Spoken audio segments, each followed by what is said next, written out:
I sat in the dark with a single candle, realizing my family hadn't just forgotten me, they had erased me. But when the invoice for their luxury cruise arrived days later, I didn't get mad. I simply closed the Bank of Emma forever. This is where the silence gets louder than the screaming, and trust me, you'll want to see how I handle that knock at the door. Make sure you're subscribed so you don't miss the fallout. We'd love to know, where are you tuning in from today? Drop your country in the comments. The vanilla frosting had started to crust over. That was the detail that finally broke me. I was sitting on the floor of my apartment, my back pressed against the cold drywall of the living room, staring at a small, pink cardboard box from the bakery down the street. Inside were 2 gourmet cupcakes, 1 lemon, 1 vanilla bean. I had bought them myself at 5:30 p.m., right after logging off from work, telling the barista with a forced, brittle smile that they were for a small get-together. That was the first lie of the night. There was no get-together. There was just me, the humming of the refrigerator, and the glowing numbers on the digital clock of the microwave.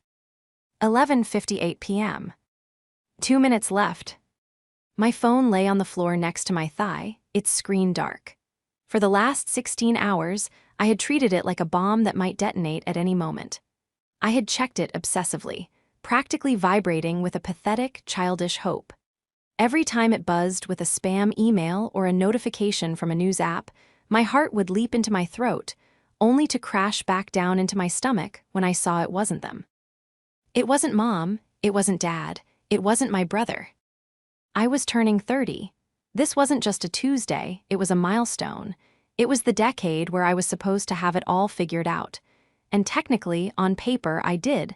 I was a senior UX designer. I made 6 figures. I had a beautiful apartment with exposed brick and a view of the city skyline. I had a 401k and a diversified portfolio. I was the success story.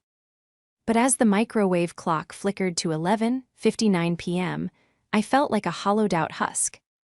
I reached for the phone one last time, unlocking it and navigating to Instagram. I shouldn't have done it. I knew I shouldn't have done it, but the masochistic urge to know the truth was stronger than my self-preservation. There, at the top of the feed, was a story posted 3 hours ago. It was a photo of my parents, William and Bday, sitting at a high-top table in a sports bar. They were laughing, holding up pint glasses of beer. And sitting between them, looking tan and relaxed in a fitted polo shirt, was Matthew, my older brother. The caption read, "Just because it's a Tuesday doesn't mean we can't celebrate. Family night with the golden boy." My breath hitched in my chest, a sharp, ragged sound that echoed in the empty room. They weren't busy. They weren't in the hospital. They weren't asleep. They were out, together, celebrating family night on the one day of the year that belonged to me. I stared at the photo until the lines of their smiling faces began to blur. Bday looked so happy, her eyes crinkled in that way that usually made me feel warm and safe. William had his arms slung proudly around Matthew's shoulders. They looked like a unit, a fortress, a complete set. There was no gap where I should have been. They didn't look like they were missing anyone. The microwave beeped softly, 12:00 a.m. My birthday was over. I didn't cry. I think I was too dehydrated from the anxiety of the day to produce tears. Instead, a heavy, suffocating blanket of realization settled over me.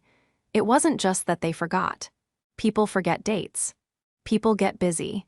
If they had been at home watching TV and just slipped up, I could have forgiven it. But they hadn't forgotten to go out. They hadn't forgotten to celebrate each other.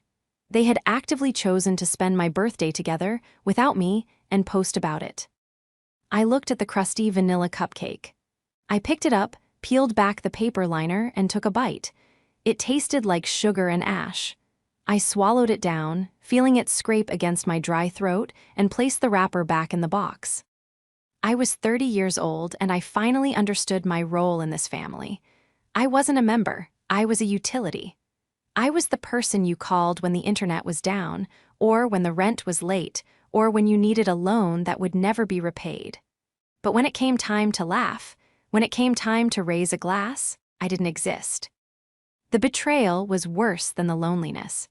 It was the quiet confirmation that I was entirely disposable. The next week passed in a haze of gray static. I went to work. I sat in Zoom meetings. I moved pixels around on a screen. I nodded when my manager asked if I had a good weekend, mumbling something about keeping it low-key. I felt like I was moving through water, every limb heavy, my brain wrapped in cot. Physically, I was a wreck. I wasn't sleeping. I'd wake up at 3:00 a.m., my mind racing, replaying scenes from my childhood, looking for the clues I had obviously missed. Had they always been this cold? Had I just been buying their affection for so long that I couldn't tell the difference between love and a transaction? I stopped calling them. Usually, I was the one who initiated contact. I called Mom on her lunch break. I texted Dad articles about vintage cars I knew he liked. I sent memes to Matthew. But for 7 days, I went radio silent.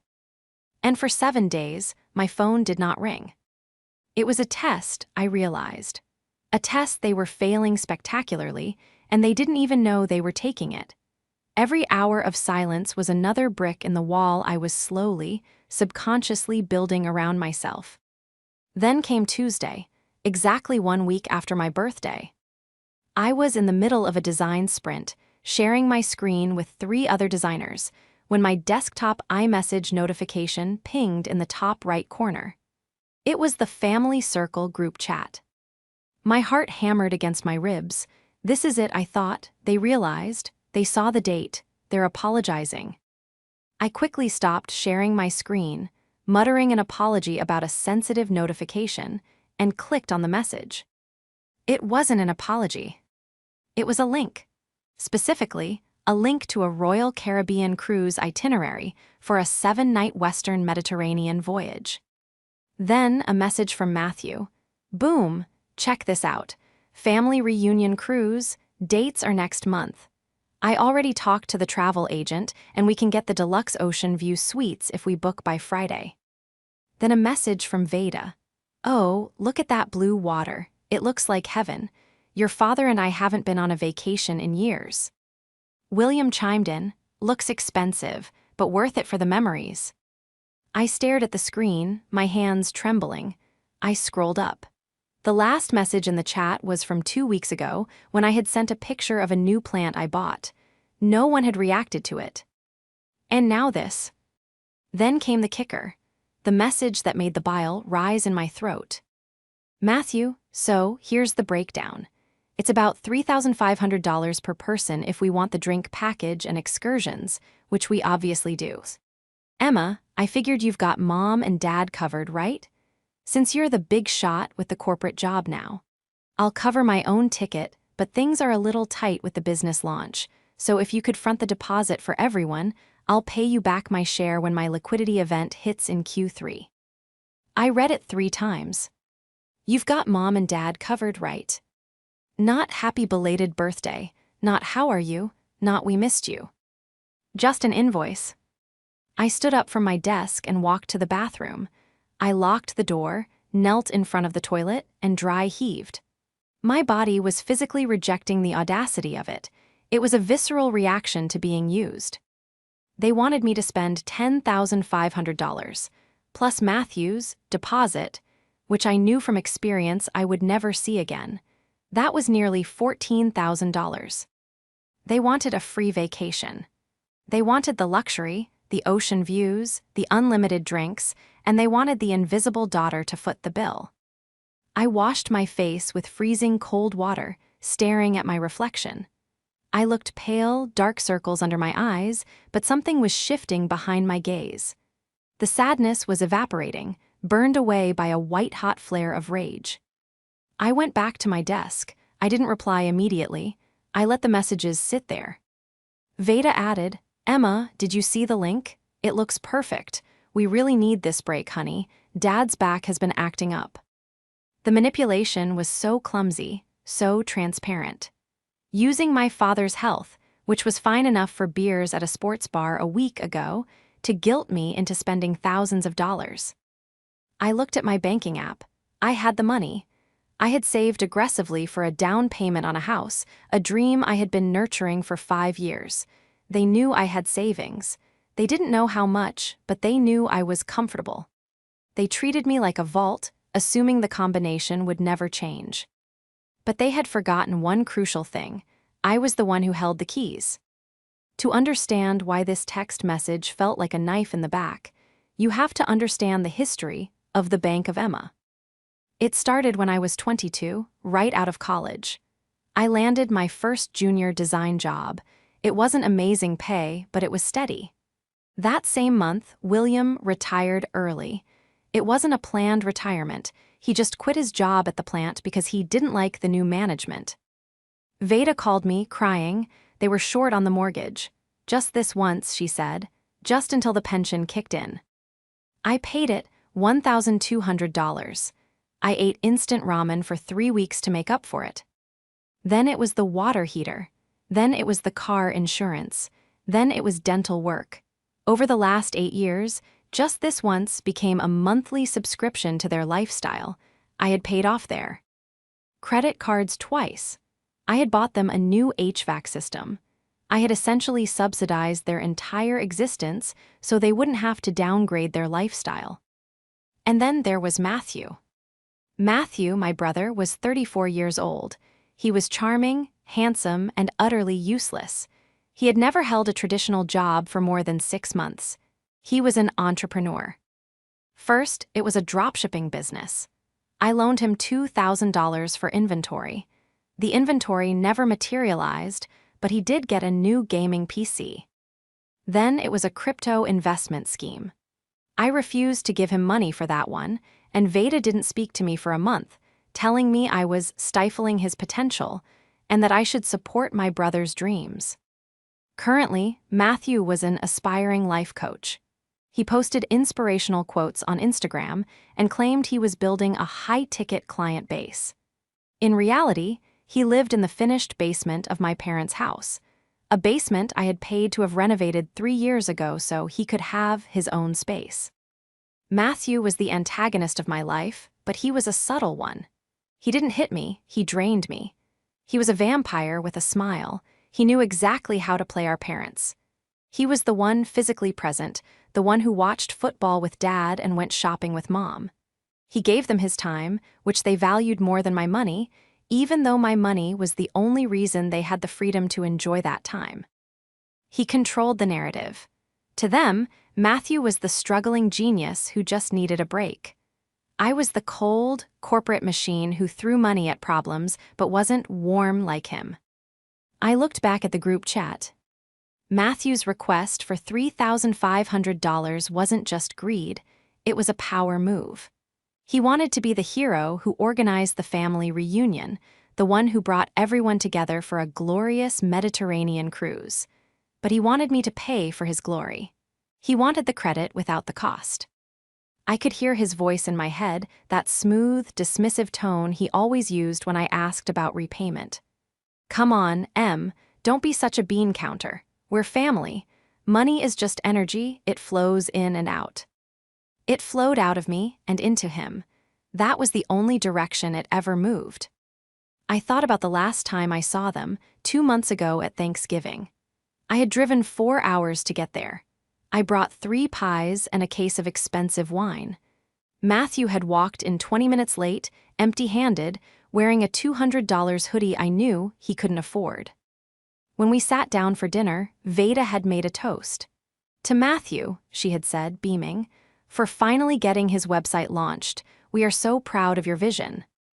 Nobody toasted my promotion to senior lead. Nobody asked about the project I had just shipped to 2 million users. I sat there, eating dry turkey, realizing I was just the silent investor in the Matthew show. And now, the investor was closing the fund. I looked at the message again. You're paying for Mom and Dad, right? The entitlement dripped off the screen. It wasn't a question, it was an instruction. I closed my eyes and took a deep breath. For the first time in my life, the fear of losing them didn't outweigh the pain of keeping them. The tether that had snapped on my birthday was now whipping around to lash back at them. I wasn't going to argue. I wasn't going to explain that it was my birthday last week. I wasn't going to beg for an apology they weren't capable of giving. I was going to do something much more permanent. I didn't reply to the group chat immediately.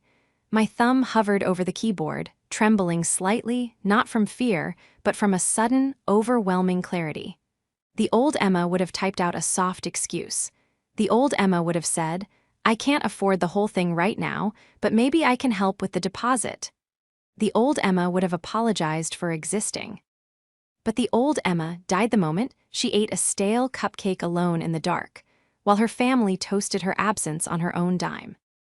I set the phone down on my desk, face down. I needed to see the damage. I needed to know exactly what I was dealing with before I engaged. I opened my laptop and logged into the family emergency bank account I had set up 5 years ago. It was a joint checking account I shared with my father, William. The agreement was simple. I deposited $500 a month into it for true emergencies, medical deductibles, a blown tire, a sudden home repair.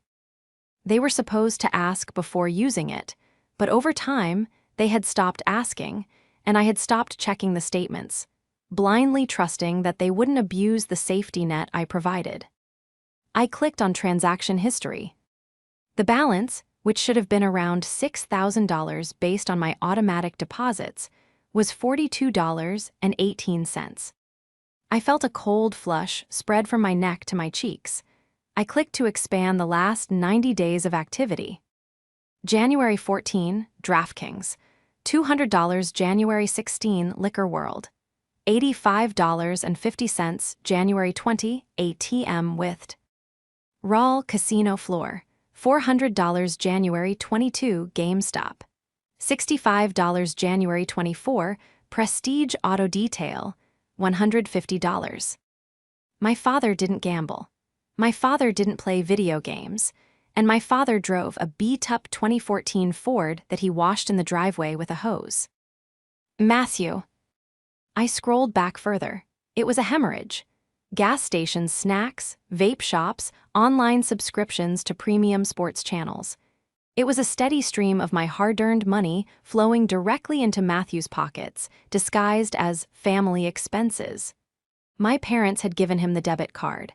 They had handed the keys to the vault to the very person I was trying to protect them from.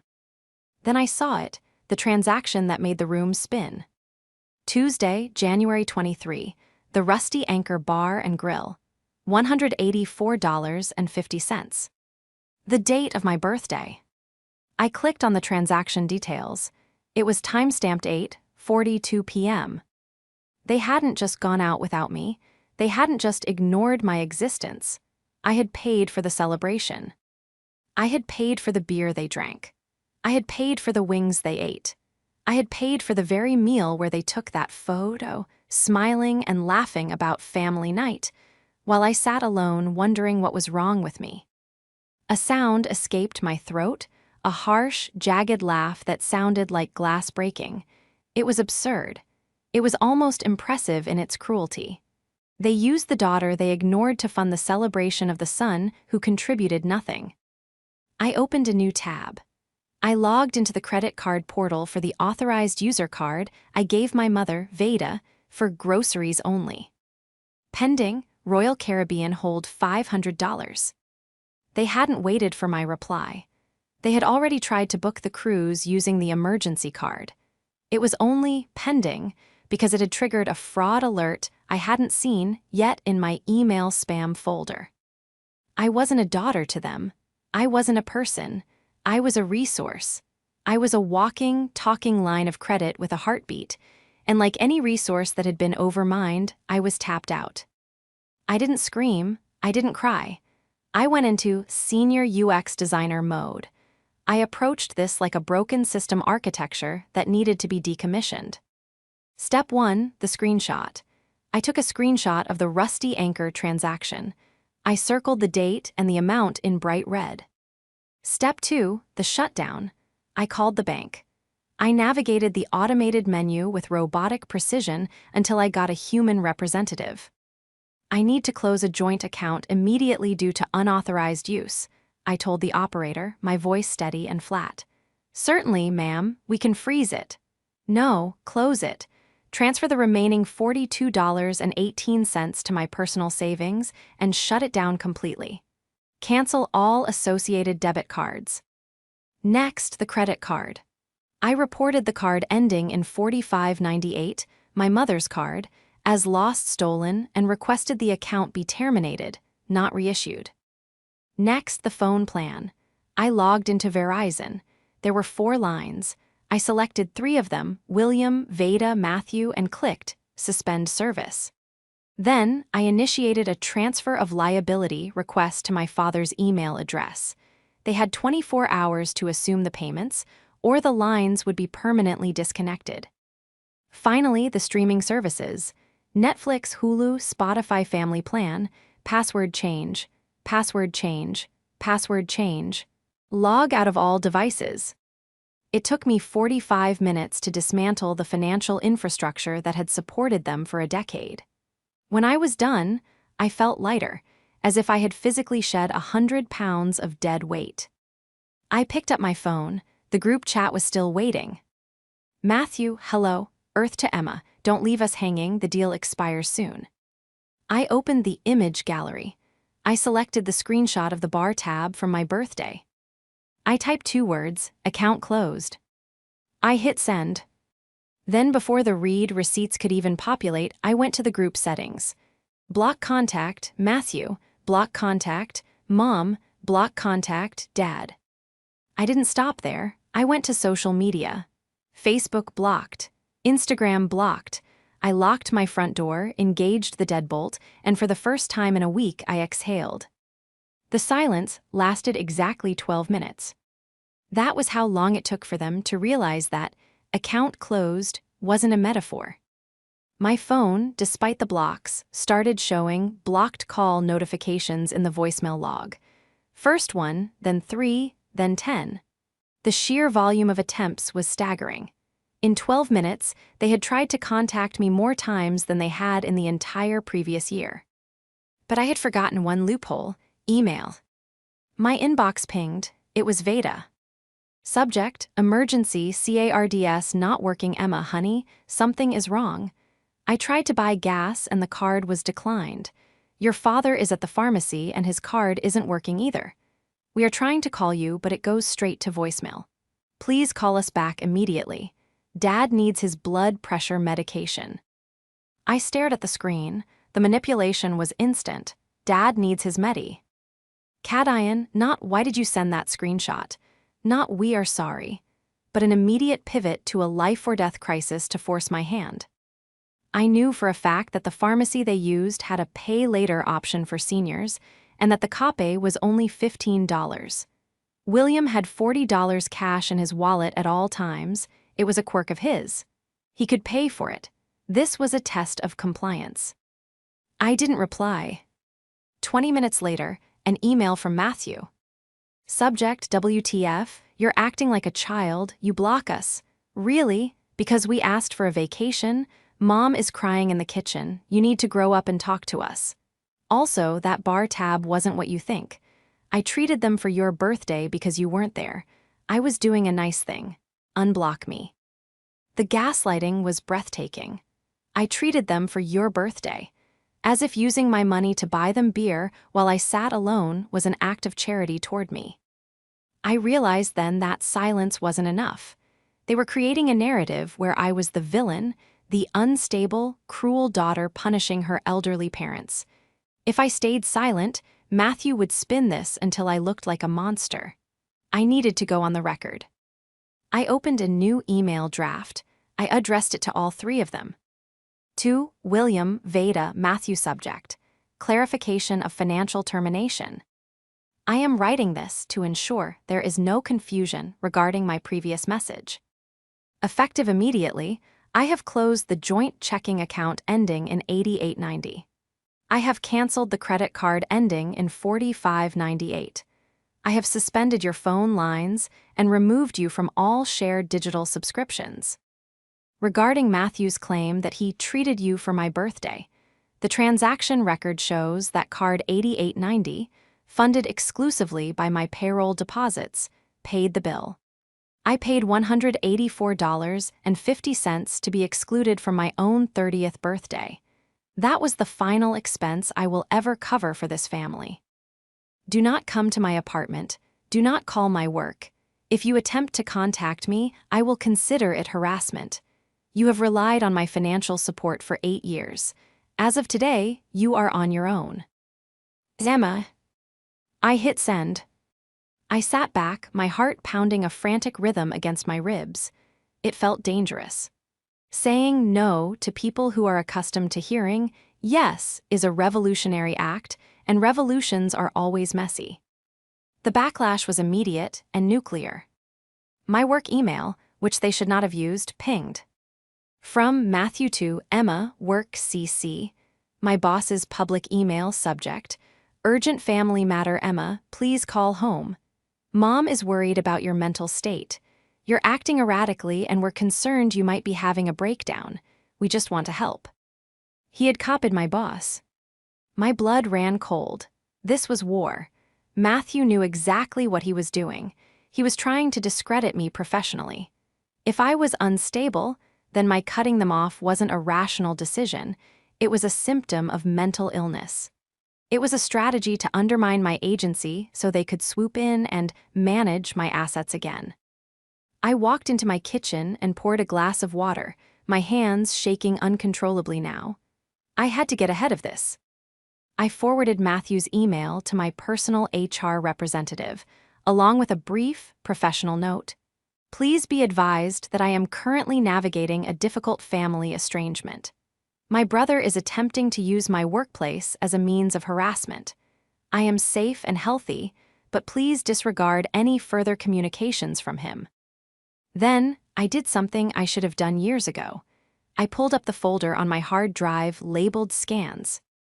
I began to organize the evidence, the bank statements, the text messages asking for money, the promises of repayment that never materialized. I built a timeline. 2019, $4,500 loan for Matthew's car repair, never repaid. 2020, $2,000 for Mom's dental. Mom later admitted it was for Matthew's rent. 2022, $8,000 for roof repair. Roof was never fixed. I totaled it up. Over 8 years, I had given them $64,300. That wasn't support. That was a salary. I had been employing my family to love me, and they had quiet quit years ago. The sun began to set, casting long shadows across my living room. I didn't turn on the lights. I felt like a soldier in a bunker, waiting for the shelling to start. And then the threats shifted.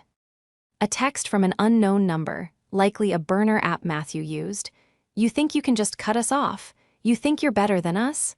Watch what happens when people find out who you really are. You're leaving your parents to rot. Selfish bitch. I didn't reply, I screenshotted it. I added it to the folder. I was building a fortress of facts. They had stories, they had tears, they had guilt, but I had receipts. And in the end, receipts are the only things that hold up in court. The next 48 hours were a masterclass in psychological warfare. Matthew launched a smear campaign on Facebook. He didn't name me directly, he was too smart for that, but the posts were public and designed to inflict maximum damage. It's heartbreaking when money changes people. You sacrifice everything to raise a child, support them, cheer for them, and the second they get a little taste of corporate success, they turn their back on family. Hug your loved ones tight tonight. We're devastated. The comments were flooded with sympathy from extended family members I hadn't seen in years. Aunt Carol, so sorry to hear this, Veda, praying for you. Cousin Mike, some people forget where they came from. I scrolled through the comments, feeling a strange detachment. They were talking about a fictional character. They were talking about a greedy, heartless daughter who abandoned her saintly parents. They didn't know about the $64,000. They didn't know about the birthday alone. They didn't know about the cruise invoice. I wanted to reply. I wanted to post the screenshots in the comments and burn their narrative to the ground. But I knew that engaging would only fuel the fire. Silence was my strongest weapon, even if it hurt to wield it. I stayed inside. I had groceries delivered. I worked from home, keeping my Slack status to focus mode. On Thursday afternoon, 2 days after the account closed message, the escalation reached its peak. I was in the middle of a code review when a heavy, authoritative pounding echoed from my front door. Bang, bang, bang. It wasn't the UPS guy. It wasn't a neighbor. That was the knock of authority. My stomach dropped. I walked to the door and looked through the peephole. 2 uniformed police officers stood in the hallway. My heart hammered against my ribs like a trapped bird. They actually did it, I thought. They called the cops. I took a deep breath, smoothed down my sweater, and unlocked the deadbolt. I opened the door just enough to be polite but firm. "Good afternoon, officers," I said, my voice surprisingly steady. "Can I help you?" The older officer, a man with a graying mustache, looked at his notepad. "Are you Emma? We received a call requesting a welfare check at this address." "I am Emma," I said. "I'm fine. Who called?" "The call came from a Mr. Matthew last name and a Mrs. Veda last name," the officer said, peering past me into the apartment. "They stated that you've been making threats of self-harm and sending erratic, incoherent messages. They're very concerned about your mental stability." The rage flared hot and bright, but I doused it instantly with ice-cold logic. If I got angry, if I yelled, if I cried, I would prove Matthew right. I had to be the sanest person they had ever met. "I see," I said, stepping back and opening the door wider. "Officers, please come in. I apologize that my family has wasted your time." They stepped into my apartment. It was immaculate. My workstation was set up. There were no signs of struggle, no chaotic mess, no evidence of a breakdown. "I am in the middle of a workday," I explained calmly.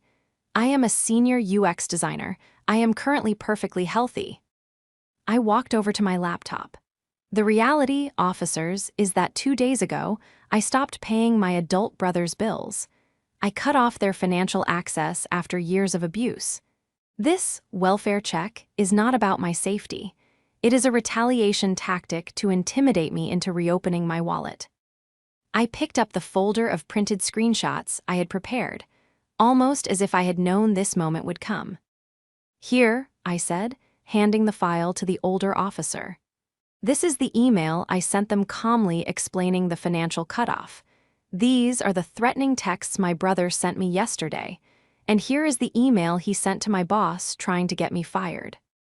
The officer flipped through the pages. His eyebrows went up. He showed the text message screenshot to his partner.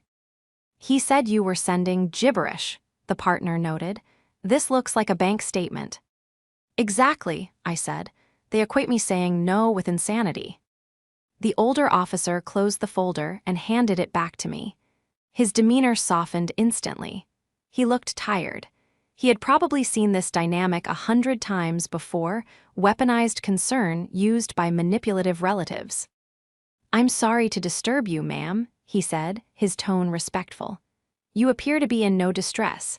We have to follow up on these calls, but it's clear this is a civil matter." "I understand," I said. "Can I ask you to do one thing for me?" "What's that?" "Please document in your report that I am lucid, safe, and employed. And please inform the callers that if they send police to my home again, I will be filing charges for filing a false police report and harassment." The officer nodded grimly. "We will definitely let them know that. Have a good day, Emma." They left. I closed the door and locked it. I leaned my forehead against the cool wood of the door. They had tried to humiliate me. They had tried to have me dragged out of my own home in front of my neighbors. They wanted to break me so badly that they were willing to involve the law. But they had miscalculated. They thought the police would see a hysterical spinster daughter. Instead, the police saw a composed professional with a paper trail. I wasn't afraid anymore. The fear had evaporated, replaced by a crystalline sense of purpose. I walked to the window and looked out at the city. I was alone. My phone was silent. My family hated me. And for the first time in 30 years, standing in that quiet room, I felt a profound, overwhelming sense of peace. The police visit had been the warning shot. The ambush came 3 days later. It was Saturday morning. I had decided to venture out for the first time since the welfare check. I needed coffee, fresh air, and the simple reassurance that I still existed in the physical world outside of my apartment walls. I dressed carefully: jeans, a blazer, sunglasses, armor. My apartment building had a large, glass-walled lobby with a concierge desk and a seating area for guests. Usually, it was a quiet, transitional space where people nodded politely and kept moving. As the elevator doors slid open on the ground floor, I heard the voice. It wasn't a shout, it was worse. It was a theatrical, sobbing plea. "We just want to see her. She's not well. You have to let us up, it's a medical emergency." My stomach dropped through the floor. I stepped out of the elevator and saw them. Matthew was standing at the concierge desk, leaning over the counter, aggressively gesturing at the terrified weekend security guard, a young guy named Kevin. Bday was sitting on one of the velvet sofas, her face buried in a handkerchief, weeping audibly. William stood awkwardly beside her, looking at the floor, his posture slumped in defeat. They had staged a scene. They were playing the role of the desperate, loving family trying to save their mentally ill daughter from herself. I could have turned back. I could have pressed the button for the 14th floor and hidden in my fortress. But something in me, that same cold, hard clarity that had helped me close the bank accounts, snapped into place. I was done running. I walked across the marble floor, my heels clicking sharply. The sound cut through the lobby like a gavel strike. "Kevin," I said, my voice projecting clearly across the room, "you don't need to let them up. I'm right here." The tableau froze. Bday's head snapped up. Matthew spun around, his face shifting instantly from concerned brother to arrogant bully. "Emma," Matthew shouted, marching toward me with his arms open, as if he were going to hug me. "Thank God, we've been so worried. Look at you, you look terrible." I didn't flinch, I didn't step back, I held up a hand, palm out. "Stop, do not come any closer." He stopped, blinking. "Emma, stop the drama, we're here to help you. Mom is a wreck. We're going to take you home, get you some help, and sort this mess out." "There is no mess, Matthew," I said, loud enough for the two neighbors waiting for their Uber to hear. "There is just a closed bank account." Bday stood up, her face blotchy. "Emma, please," she wailed, walking toward me. "Why are you doing this to us? Why are you punishing us? We love you. We just want to be a family again."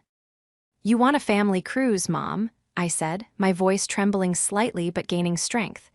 "You don't want me, you want the wallet." "That is a lie," Matthew snapped, his face reddening. "This is exactly what we told the police. You're paranoid, you think everyone is using you, you're sick, Emma." He looked around the lobby, performing for the audience. "She's having a breakdown," he told the neighbors near the door.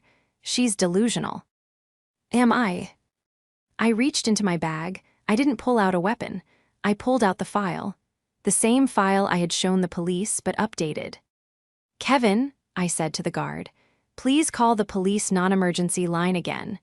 Tell them the people who filed the false report on Thursday are now trespassing."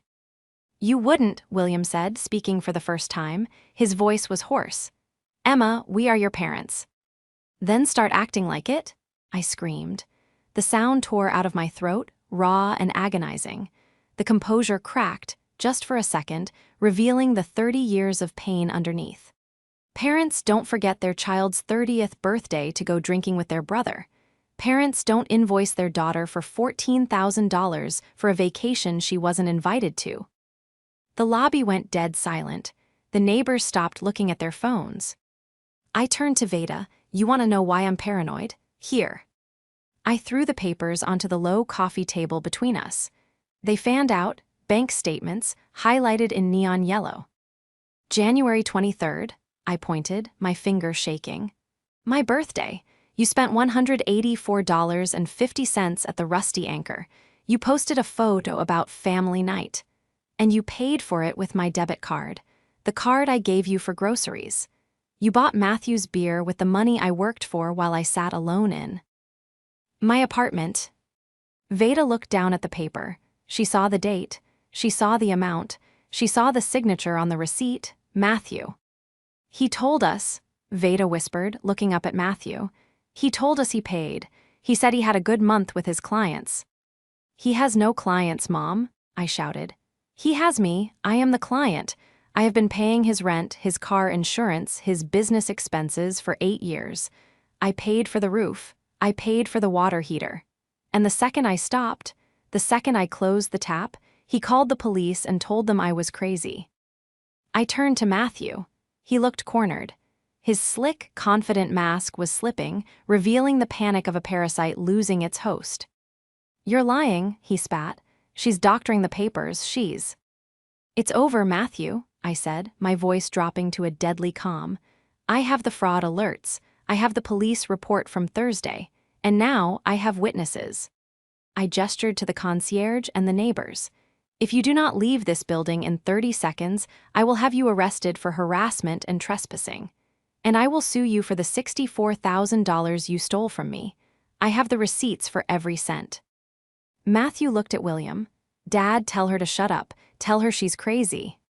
William looked at the papers on the table. He looked at the bold, red ink where I had circled the gambling debts and the liquor store runs. He looked at his son. For the first time in my life, I saw my father look at Matthew not with pride, but with disgust. You said you paid for dinner, William muttered. I did, I managed the funds. It's all the same family pot, Matthew stammered. It was her pot, William said, his voice rising. It was her money. Dad, come on, Matthew sneered. She owes us, we raised her. Get out, I said. Matthew stepped toward me, his hand raised as if to point a finger in my face. Kevin, the security guard, stepped out from behind the desk. He wasn't a big guy, but he had a radio and a very serious expression. Sir, I need you to leave the property immediately. Police are on the way. Matthew looked at the guard, then at me, then at our parents. He sneered, a look of pure, unfiltered hatred.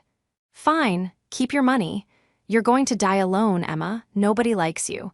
We just tolerated you because you paid. The truth hung in the air, toxic and undeniable. He had finally said the quiet part out loud. Veda let out a sharp gasp, her hand flying to her mouth. Go, I whispered. Matthew stormed out, the glass doors swinging violently behind him. I stood there, shaking, adrenaline flooding my system. I looked at my parents. They stood amidst the wreckage of the lie they had lived in for a decade. The golden child had revealed himself to be brass. Emma, Veda sobbed, reaching for me. No, I said, stepping back. You need to leave too. But how do we get home? William asked, looking lost. Matthew drove. I don't know, I said, turning my back on them and walking toward the elevator. Figure it out. The fallout was slow, painful, and necessary. Like setting a broken bone, it had to hurt before it could heal. I didn't see them for 3 weeks. In that time, the silence in my life changed. It wasn't the lonely, heavy silence of my birthday. It was the peaceful, productive silence of a sanctuary. I slept 8 hours a night. I focused at work. I started painting again, a hobby I had abandoned years ago because materials were too expensive when I was funding 3 other adults. Matthew tried to claw his way back, of course. He sent emails from library computers. He sent long, rambling manifestos about karma and ungrateful sisters. I forwarded every single one to the police officer who had done the welfare check, adding them to the file. Eventually, the reality of his situation hit him. Without my subsidies, and with Mom and Dad's accounts locked down, his lifestyle evaporated. I heard through a cousin that he had to sell his gaming setup. Then his car. Last I heard, he was working part-time at a warehouse, living in a studio apartment 3 towns over because my parents, finally, miraculously, had told him he couldn't live in the basement if he wasn't contributing. The confrontation in the lobby had broken something in Veda and William. It had shattered the delusion. They couldn't unhear what Matthew had said to me. We just tolerated you because you paid. One Tuesday evening, exactly a month after the lobby incident, the intercom buzzed. I looked at the monitor. It was Veda. She was alone. She wasn't holding a handkerchief. She was holding a Tupperware container. I hesitated. My finger hovered over the unlock button. I didn't need to let her up.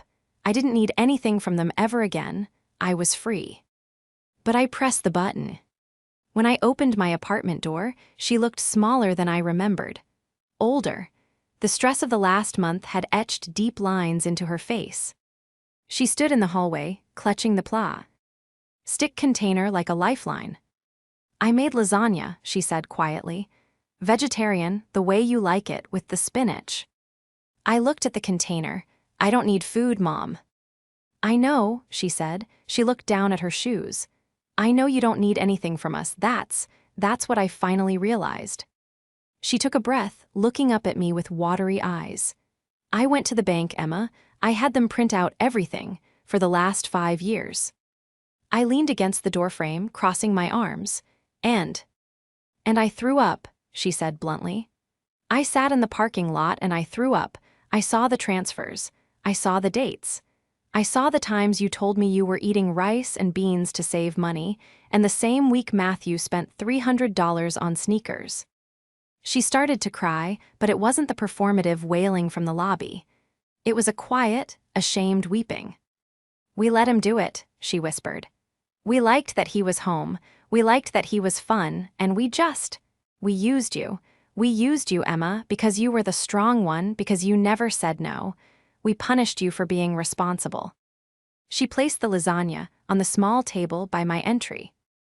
"I kicked him out," she said. "He's gone. Dad changed the locks yesterday." I felt a lump form in my throat. It wasn't forgiveness, not yet.